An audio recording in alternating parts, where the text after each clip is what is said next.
یہ آنکھ کا فتنہ ایسا ہے کہ اس میں بڑے بڑے پارسا لوگ بھی اس میں مبتلا ہیں، ہو جاتے ہیں۔ ہر ایک شخص اپنے گریبان میں منہ ڈال کے دیکھ لے کہ میں آنکھ کا صحیح استعمال کر رہا ہوں، برا غلط کر رہا ہوں، تو نظر آئے گا کہ پتہ نہیں کس طرح، خاص طور سے جو آج کل یہ اسمارٹ فون کا سلسلہ شروع ہو گیا ہے، تو اس نے بے حیائی اور آنکھ کے غلط استعمال کا دروازہ چوپٹ کھول دیا۔ اچھا خاصا نمازی ہے، پرہیزگار ہے، صف اول میں نماز پڑھنے والا ہے، لیکن تنہائی میں بیٹھا ہے اور اپنی آنکھوں کو اللہ تعالیٰ کی نافرمانی میں استعمال کر رہا ہے۔ کیا کتنی بڑی غداری، کتنی بڑی خیانت، کتنی بڑی نافرمانی۔ تو اسی لیے میں یہ عرض کرتا ہوں کہ جس شخص کو یہ بھروسہ نہ ہو کہ وہ اپنے آپ کو محفوظ رکھ سکے گا اس فتنے سے، اس کے لیے ایسا فون استعمال کرنا جائز نہیں، جس کو یہ بھروسہ نہ ہو۔ اگر بھروسہ ہے تو بعض اوقات اس سے اچھے کام بھی لیے جا سکتے ہیں، لیکن پاؤں پھسلنے کا ہر وقت خطرہ، نگاہ کے پھسلنے کا ہر وقت خطرہ۔ تو اس کائنات کو، آنکھ کی اس کائنات کو اگر گناہ سے آلودہ کرو گے، اللہ کی دی ہوئی اس مشین کو اللہ تعالیٰ کی معصیت سے آلودہ کرو گے، تو اس کا چاہے تمہاری بینائی سلب نہ ہو، لیکن جو اس کے اندر اللہ نے نور ایمان رکھا ہے وہ سلب ہوتا جائے گا۔ جب وہ سلب ہو جاتا ہے تو اللہ بچائے انسان کی مت الٹ جاتی ہے، وہ برے کو اچھا اور اچھے کو برا سمجھنے لگتا ہے۔ گناہ کی ایک خاصیت یہ ہے، خوب یاد رکھنے چاہیے، اللہ تعالی ہم سب کی حفاظت فرمائے۔ گناہ کی ایک خاصیت یہ ہے کہ انسان کی عقل خراب ہو جاتی ہے اور وہ غلط کو صحیح اور صحیح کو غلط سمجھنے لگتا ہے، اچھے کو برا، برے کو اچھا سمجھنے لگتا ہے۔ اسی لیے قرآن کریم میں فرمایا ان تتقوا اللہ یجعل لکم فرقانا، اگر اللہ سے ڈرو گے، اللہ سے ڈرنے کے معنی کیا ہے کہ اللہ کے احکام پر عمل کرو گے، اللہ نے جن گناہوں سے بچنے کی تلقین فرمائی ہے ان سے بچو گے، تو یجعل لکم فرقانا، اللہ تعالیٰ تمہیں حق و باطل میں فرق کرنے کا معیار عطا فرما دیں گے، عقل صحیح کر دیں گے تمہاری۔ اللہ بچائے جب عقل الٹتی ہے تو کوئی انتہا نہیں ہے اس کی۔ آپ لوگ سب جانتے ہیں کہ وہ لوگ جنہوں نے چاند پر سیارے اڑا دیے، چاند تک اپنی مشین پہنچا دی، جو مریخ کا شکار کرنے کی فکر میں ہے، جنہوں نے ایسی ایسی ایجادات کر دی کہ عقل حیران ہو جاتی ہے، دنگ ہو جاتی ہے۔ کمپیوٹر نے کیا انقلاب برپا کر دیا، آرٹیفیشل انٹیلیجنس پیدا کر دی، کیا کچھ کر دیا۔ لیکن یہ سب کرنے کے باوجود، یہ ساری ذہانتوں کے باوجود، جب معاملہ آتا ہے جنسی تعلقات کا تو ایسا معلوم ہوتا ہے کہ بھیڑیے اور گدھ اور بدترین درندے بھی ان سے بہتر ہیں، ہے کہ نہیں؟ اور وہ اس کے لیے دلائل پیش ہو رہے ہیں، اس کے لیے عقلی دلائل پیش کیے جا رہے ہیں، اس کا فلسفہ بیان کیا جا رہا ہے، ساری دنیا میں اس کی تشہیر کی جا رہی ہے، ہم جنس پرستی کی۔ کیا ہوا؟ یہ ہوا کہ عقل خراب ہو گئی، مت الٹ گئی۔ کیوں الٹ گئی؟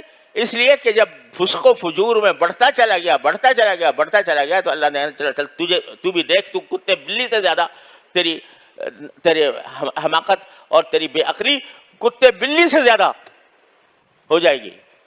تو گناہ جو ہے وہ جہاں گناہ عذاب کا اللہ بچائے مستوجب ہوتا ہے، وہاں اس کی ایک خاصیت یہ ہے کہ مت الٹی کر دیتا ہے۔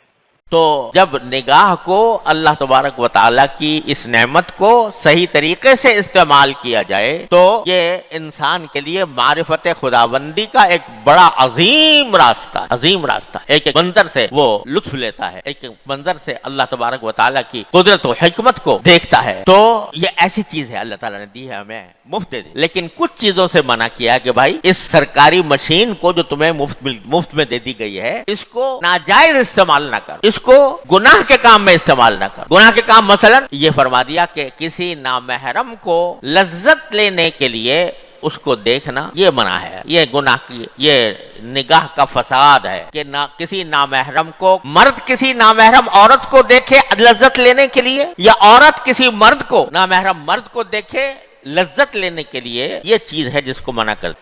عام طور سے ہمارے دور میں جو فتنے ہیں گناہوں کے، ان میں نگاہ کا فتنہ سب سے زیادہ اشد ہے اور گھر گھر پھیلا ہوا ہے۔ ایک ایک شخص اس فتنے کا شکار ہے۔